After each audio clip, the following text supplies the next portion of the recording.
we have the structure of justification built, now that we have its foundation to stand on, and we have its walls and its roof, we have some furniture inside of that house, now that we can stand inside of justification, knowing from the Bible what it means and knowing what the terms around it from the Bible means, its practical application has been what I have been concerned about for our past couple of meetings, because it comes down to now, what is this for? What is this for?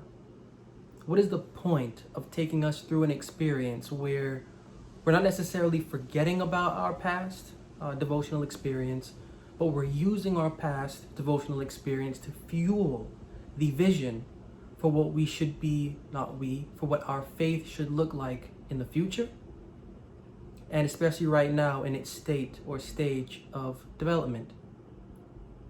So everything thus far has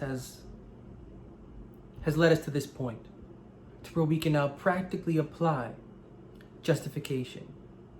With justification meaning a cleansing, our conversation's conscience is to be cleansed from a former pattern of thought to embracing a new pattern of thought. Our conversation is to pass through stages of growth and development so that we, our human being, can then pass through stages of growth and development. And the reason is why? Well, the reason being is, as we've seen, is the marriage of our conversations, thoughts, and feelings, or the marriage of our faith's intellect and the spirit of our conversation's mind. There needs to be a marriage of ourself with the self of our conversation. It is this marriage that makes the experience so worthwhile and so absolutely necessary. And this is what justification is all about. We are, again, not we, our conversation is born and formed within the religious world. Within the religious world is a religious philosophy that has really nothing to do with what is within the Bible, with the narrative that the Bible already has within it. So when our faith is conceived, it is conceived in religious error. This is how we're brought up, and we hear we're born in sin, or we have to be in the world and not of the world. Usually when we hear these sayings, they're held to the secular context, in the sense of the world is bad, the natural world is bad, but our religious world is good. To the Bible, this is a false way to think. To the Bible, it is the religious world that is, quote unquote, sin and has it within it. So our faith is what is conceived according to the scriptures within the world, and according to the scriptures, not the natural world, the religious world. When our faith is conceived within the religious world, our faith is born in sin and sinful, because it is applying the principles of the religious world to approach the living God. Now, this approach, as we have seen time and again, is false. This false approach needs to find amendment, and that amendment is the process of justification. And this process of justification is getting us away from the religious world so that we can be able to have our faith by itself, so that the living God can have it, and so that we can grow familiar with it, that we may marry the spouse that our living God has initially placed within us, that we have kept hidden away due to our faithfulness to what is within the religious world. It is definite controversy. It is a fight. It is a battle for our consciousness. Firstly, or primarily devotional, and then secondarily human. It is a fight for our consciousness, and it begins with our devotional thoughts, in our conversations, feelings. Getting all of that straight, stepping away from the idea, because that's all it is. When we are in the religious world, we have an idea of an affection. Getting away from that idea, we now have the opportunity to experience. And this is where we last left off, to where we can experience for the sake of fulfilling our faith's hunger. And that experience doesn't mean going back into the religious world and feeding. It means experiencing a little bit of hunger to a lot of bit of hunger, to where we pick up the scriptures and get tired of that hunger and let the scriptures feed us. Being fed of the scriptures, being read of the scriptures, so that we can then have an experience to live out, to justify. And so turning to the book of Proverbs, We last left off with the full soul loatheth in honeycomb, but to the hungry soul, every bitter thing is sweet. That was Proverbs 27, verse 7. We left there. So we're going to pick up again with that same concept of honey to see what honey represents in the scriptures. Proverbs 24, 13 and 14. Proverbs 24, verses 13 and 14.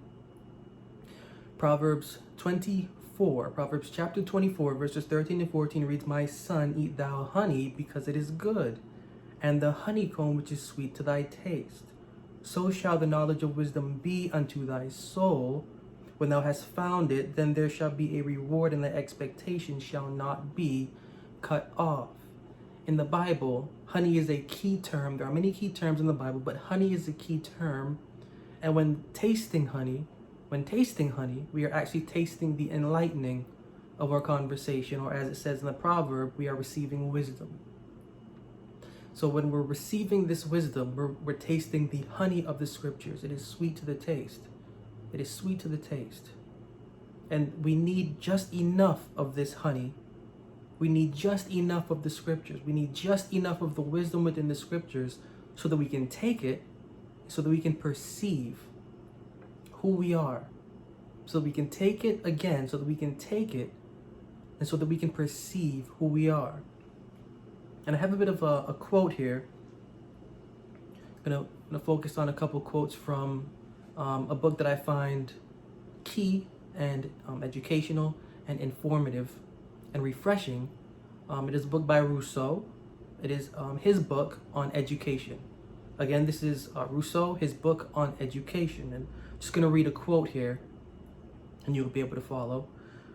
Therefore, I am not simply a sensitive and passive being, but an active and intelligent being, and whatever philosophy may say about it, I shall dare to pretend to the honor of thinking.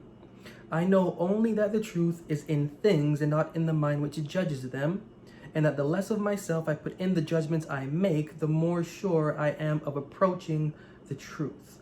Thus my rule of yielding to sentiment more than to reason is confirmed by reason itself. Having, so to speak, made certain of myself, I begin to look outside of myself, and I consider myself with a sort of shudder, cast out and lost in this vast universe, as if drowned in the immensity of beings, without knowing anything about what they are either in themselves or in relation to me. I study them, I observe them, and the first object which presents itself to me for comparison with them is myself. Now this is the experience, and this quote is here because this is the Bible experience.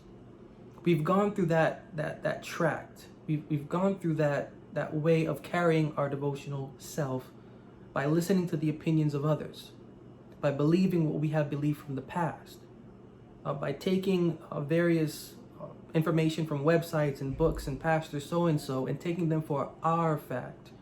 We've done this repeatedly and we've done this consistently, and it has not ended, but it has only increased our desire to keep on dipping into these different pools of information to satisfy what is within. And this has gone on for years, however long we know, because we're not satisfied. We're not satisfied because, as we've said before, the faith that is within is not being fed. The conversation that is within is not being fed. And the process of justification is about getting us away from what we think we know to realizing that we know absolutely nothing, to where then, not knowing anything, we can see us in everything. To the point where seeing us in everything, we can distinguish between what is not us in those things. This is how we begin to cultivate a culture for our faith's growth and development. And this is important because it affects our human being. The greater our faith's culture is developed, the more we have a case to build a culture for our human being. No longer looking at what others judge to be true, no longer a false impression of what we would take to be true. We can get these things out, meet and measure them out, purge them of whatever we would have them purged of, to look at them in their right light so that we can make a decision about what they are to us and what we are not to them. And it begins with our devotional mind. Or once our faith is right, then our human being will follow. And so this is why the Bible stresses stepping away from the old or the former approach and embracing the new for the purpose of being renewed in the spirit of our faith's mind. It is so that by taking knowledge of what we are going through, by taking knowledge of our experience, we are receiving wisdom. And it is this wisdom that is sweet as honey to our soul that we can apply for learning how to be us. And that's really another part of it. That marriage that justification is forwarding and is encouraging. It is a marriage that when right and when exercised leads us, to where we can be comfortable with who we are, to where we can be comfortable with who we are not. And this engagement begins with us taking steps to perceive the narrative that is within the scriptures, to understand the narrative that is within us. And of course, I have spoken to different folks, and I've been asked the question, well, if all of this is within us, do we need the scripture? So I need to do all of this by myself. This is all for myself. I can do this for myself because this is the problem. Self is my problem, and if I can get self engaged with self, then I'm all right. And to an extent, that's correct. But in reality, we need something that's greater than ourselves. We need something to weigh the information that is within us. That is not information, but that can be taken as wisdom. And this is where the scriptures come in, full of wisdom, depth in wisdom. The scriptures offer us this opportunity to take ourselves and to weigh it with a wisdom that is without us, which is why it is so necessary to our living experience. So while we can do everything for self, and while we can believe that self can get itself back on its feet, sooner than later, self is going to fall right back down. And that's not to say self will not fall with the scriptures, but the point is that when we let self fall by itself, we have no idea whether or not self is going to want to get back up. But when we have the aid of the wisdom that is within the Bible, we have in hand to help us up each time we fall, so that each time we begin to walk a little more, we get more sturdy and we're able to stand up soon enough by our own self, and in remembrance of the hand that has helped us. And so again, turning to Proverbs 19 and verse 2, Proverbs 19 and verse 2, another key component to this experience is that Proverbs 19 and verse 2 says, also that the soul be without knowledge, it is not good. And he that hasteneth with his feet sinneth. So it is known and should be known both to us and to our faith that knowledge is needed. We need a lot of knowledge so that we can take what we're retaining and exercise it. Exercising it, we can develop a character that is for us and that is suitable for us, that no one else can put in, but that we can let out for someone else to understand that they need to put something in within themselves. And so again, this idea of us needing to put in for the purpose of giving out, this is the ultimate end of justification. That marriage is for us getting ourselves straight, but so that we can help get another straight within themselves. And so turning to the book of Colossians chapter 3 and verse 9, this idea is again reiterated to where it says, lie not one to another, seeing that ye have put off the old man with his deeds, and have put on the new man, which is renewed in what? And we have put on the new man, Colossians 3 and verse 9, and have put on the new man, which is renewed in knowledge after the image of him that created him. And so this is a continual theme within what the first apostles taught, is that the conversation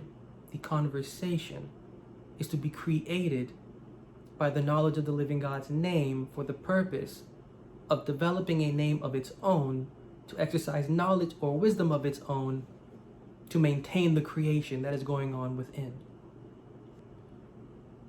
And so all of this is so that we can know again that we are alive. We don't know that we are present when our mind is set on fulfilling whatever deed or commandment or believing on whatever tradition or theory. We don't know that we are present when our mind is set on these things. Stepping away from this, we can begin to understand that we are alive by how we are beginning to feel by what we are reviewing. And again, I have another quote here, another quote by Rousseau from his book. Its foundation is based on education.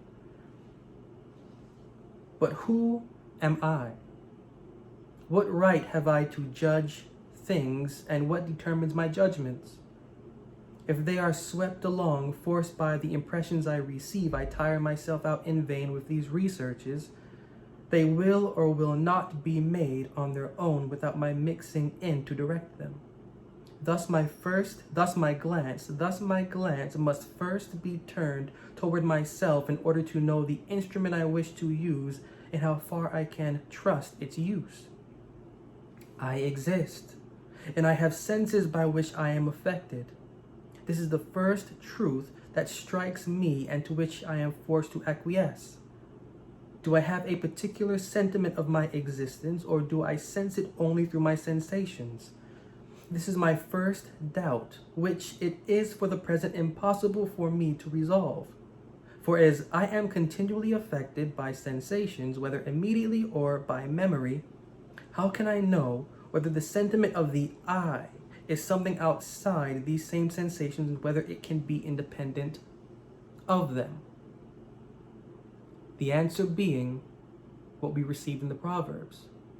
If the soul be without knowledge, it is not good. We have to know, as this I here, that there is within our faith a character. We have to know that our faith has thoughts and feelings.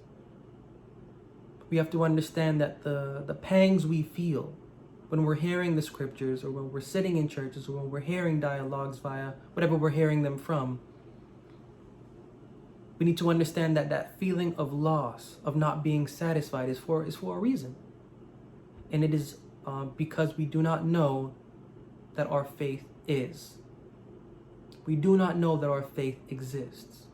We're allowing our faith to exist by the existence of other minds and by other conversations and by other experiences, and we're adapting to what we are seeing and hearing as if it is our own. Meanwhile, our faith is left unheard. Our faith is left without comfort, and that spouse that is ours, that the living God gave us the moment we decided to have a confidence on his words, it is left without consolation. Our faith is dying. We're feeling that feeling because our faith is dying. Now, the only way to get that faith back into a state of living, for it to be alive, is to know that we have separated, or we are separating. And we have to take knowledge of this fact, that our routine is not decent. So separating from that indecent routines where we are not satisfied, we are then able to properly feed it, take care of it, comfort it, console it, to where it can then know that it lives.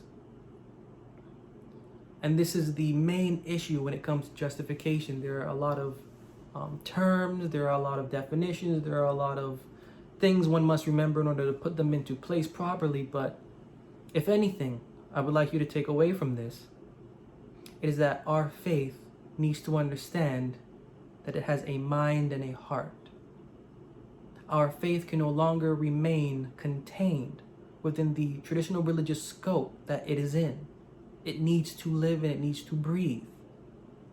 We need to take the steps to let our faith live and breathe so that it can begin to help us, our human being, live and breathe also. Remaining contained, we, our human being, is also contained, and it is not right.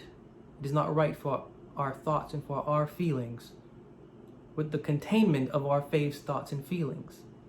Being able to step away from that disposition and picking up the scriptures to learn patiently by it, we develop a culture that we can apply for healing what we are. So everything discussed thus far is not anything new and should not be anything new to us. But in the way that it is being put, hopefully the way that it is presently at this time being put, is allowing new avenues of thought to arise. And so continuing with that train of thought, or this train of thought, is 2 Corinthians chapter 5, verses 16 and 17. 2 Corinthians chapter 5, verses 16 and 17. 2 Corinthians chapter 5, verses 16 and 17. A crucial verse that now with terms and context put into place should make a lot more sense. 2 Corinthians chapter 5, verses 16 and 17 reads, "Wherefore henceforth know we no man after the flesh. Yea, though we have known Christ after the flesh, yet now henceforth know we him no more. Therefore, if any man be in Christ, he is a new creature. Old things are passed away. Old things are passed away. Behold, all things are become new." And so now that we have a definition of what Christ is, because taking this verse and looking at it, I guess, in our traditional sense, to be in Christ, what that would traditionally mean is to be in a figure that we imagine to be for us. That really cannot in and of itself do anything for us, because whatever we imagine that figure to be, we are somehow diluting our perception and our reality of both us and this figure to conform it to be whatever we need it to be for us to be in it. But if we would look at the scriptures according to how the Bible would, and we're seeing this term Christ according to how we have uncovered it from the Bible, this term Christ not meaning a man, but meaning a philosophy or a particular commandment or doctrine, looking at it in this way, to be in Christ now, becoming a new creature, then makes sense. And this is exactly what Paul in the previous verse 16 is saying. We've known something physical. Yes, we've known something physical after the flesh. We've known something physical after the flesh. Let that be what it will be. But now there is no physicalness and there is no flesh for us to acknowledge. There is nothing. There is nothing here. There is nothing here. So now what do you do when there is nothing here physical to acknowledge after the flesh? Well, Paul says, now know we him no more in this way. And yet still goes on to say, but them that are in Christ are a new creature. All things are passed away. Behold, all things are become new. When we are in, quote unquote, Christ, when we are in that philosophy or that experience, when we are in, quote unquote, Emmanuel, when we are in, within us is God. When we are in this, we are become new. The old things that are passed away. Remember, this is a philosophical book, the Bible, and this book is based off of religious instruction. So the things that are to pass away are primarily for our faith. When these things are passed away, and when we allow them to pass away, and those things connected to that same flesh, flesh, not physical, flesh, devotional, the body of our faith, what we carry the body of our faith with, when we're able to let that go, we can then become a new creature. Now, this new creature has nothing to do with what is passed away, and if we are maintaining what has been passed away, then something is wrong. We are fighting the process of justification. Yet, if we are upheld by Christ, if we are upheld by that philosophy saying with us or within us is the living God's wisdom, if we are upheld by this philosophy, then we are able to move forward in our conversations, thoughts, feelings, and their growth and development. We're able to move forward to becoming the new creature, and it is not us personally that is to become new. It is our conversations conscience that is to become new in approach. This new approach is an approach where we're not approaching by the physical stuff, but by the inward and the mental stuff. By placing a routine inwardly, by placing a routine mentally, by growing familiar with that philosophy within us is God or Emmanuel, we are able to let go of what we formerly held dear and to embrace a new experience for growing closer to who we are and to who the living God is. So what are we saying? We are saying that we need to begin to handle our experience. There is, when it comes to justification, no such thing as let go and let God. When we are able to handle our experience, we're handling it for the sake of understanding what that experience is, why that experience is given to us, and how it can heal. Now, it is after we go through this process of handling, then we can give it up to the living God, is because we can no longer control what takes place. But what we can control and what we should control is the operation of not controlling. That means allowing the scriptures to do for us what it needs to do, and then quitting, live, spending time with the words within the scriptures, exercising them in our life, retaining that wisdom and continually refreshing that wisdom within our life. We can then let go. And letting go doesn't mean no longer continuing that process of development. Letting go doesn't mean now I know it all.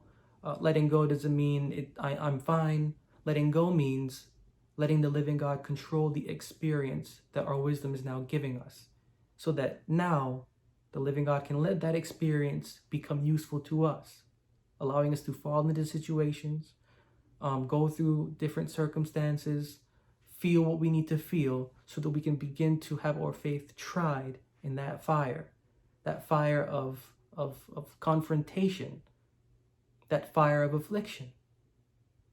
Being able to suffer, and for the sake of exercising our wisdom in the process, this will allow us to grow stronger in character and will allow us to develop that, again, culture we need to rely on to strengthen our human being. This is how we grow fond of the living God as creator. This is how we understand that we are creations and that we did not create ourselves. Allowing the scriptures to work, allowing the words to work. We are giving up our faith. So while in control of it, at the same time we are not. And this is something that takes practice and that you have to get used to doing, because it's no longer about the physical stuff. It's no longer about the routine. The routine is now mental. The routine is now an exercise. So with that exercise, there is growth. And with that growth, there is confidence. With that confidence, there is comfort. And with that comfort, there is a love both occurring within and then above.